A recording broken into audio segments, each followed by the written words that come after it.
Hi, everybody. I have just started an online e-course called Dark Nights of the Soul, and I wanted to tell you a little bit about it. The course is designed by Thomas More. More, for those of you not familiar, is an American psychotherapist. He's a former monk and a writer of popular spiritual books, including the New York Times bestseller, Care for the Soul. His work is influenced by the writings of Carl Jung, James Hillman, and he writes and lectures in the fields of archetypal psychology, mythology, and imagination. The phrase Dark Nights of the Soul comes from a poem that was written by John of the Cross, who was a Christian mystic.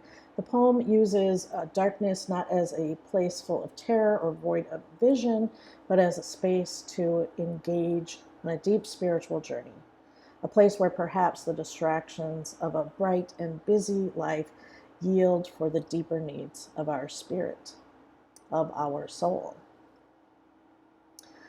In his book, Dark Nights of the Soul, Thomas More writes, "During the dark night, there is no choice but to surrender control, give in to unknowing, and stop and listen to whatever signals of wisdom might come along.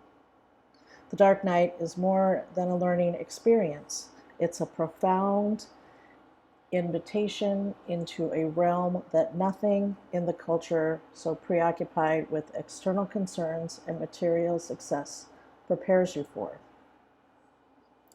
So we've found ourselves invited into this space for the past 5 months now with the COVID-19 pandemic. In the beginning, we were all confused and frightened, and we adjusted quickly. We moved much of our work and school into our homes. We learned to use Zoom and FaceTime to stay connected. We adjusted. Summer came and we relished the outdoors. We took more walks, we gardened more, we visited with neighbors, socially distant over the fence. We put hearts on our windows and signs of love and peace and justice in our yards. We found joy and connection in the places we could, but it wasn't easy. The world is not an easy place right now. It doesn't feel that way. The pandemic continues. Wildfires are burning. Storms are raging. White supremacy is fighting back against the demands of change. Corruption is surging, and fascism is threatening the very core of our democracy. Dark nights for our souls remain even throughout the bright, long days of summer. And now fall is coming. School is starting, regular routines of the year are returning. But nothing feels regular, nothing feels certain or even stable. So what can we do to prepare ourselves for another leg of this journey of a dark night? Thomas More offered these suggestions in the first session of the e-course, and I wanted to share them with you. One step is to care for our soul by creating and maintaining good spaces in our home. Emily and I recently realized that we're still functioning work-wise a lot the same as we were in April when the pandemic first had us working at home. And the time has come for us to be much more intentional about creating positive and individualized space that would feed each of our unique needs for both work and renewal. And so that's just what we've decided to do, to really work on creating space that nourishes each one of us individually, because we have very different needs. So it's a good time for you to take an inventory in your home. What space do you have that nourishes your soul? What space do you have that nourishes other members of your family?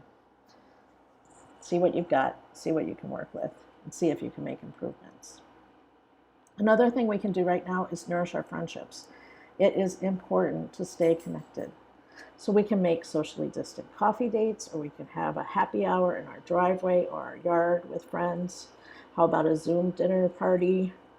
Let's not forget our old friend, the U.S. Postal Service, which needs our support right now. I have a feeling that physical Christmas cards are going to make a big comeback this year. Look for ways that you can connect with one another. Be creative. These are things that we can do to nourish our soul during this time. And finally, practice living from your heart fully. Now, you may already think that you're a warm person with an open heart, and I'm sure that you are, but our hearts go further than just our immediate circles. So open your mind to people who are not usually part of your intimate community, your family and your friends. Go beyond that. Opportunities in that direction are many. This might look like putting a Black Lives Matter sign in your yard. It might look like picking up a volunteer shift at a local food distribution center, or writing postcards or making calls that express your values through You, the Vote. As September arrives, let us take a moment to do a soul inventory. What do you need to feel comfort, meaning, and connection in these times? Now, I've posted some resources in the description of the video, and I'm always available by email, by phone, by Zoom. If you want help figuring out what practice might feed your soul, or if you need support in any way, please reach out to me. In the meantime, stay safe and be well. Be loving and be loved.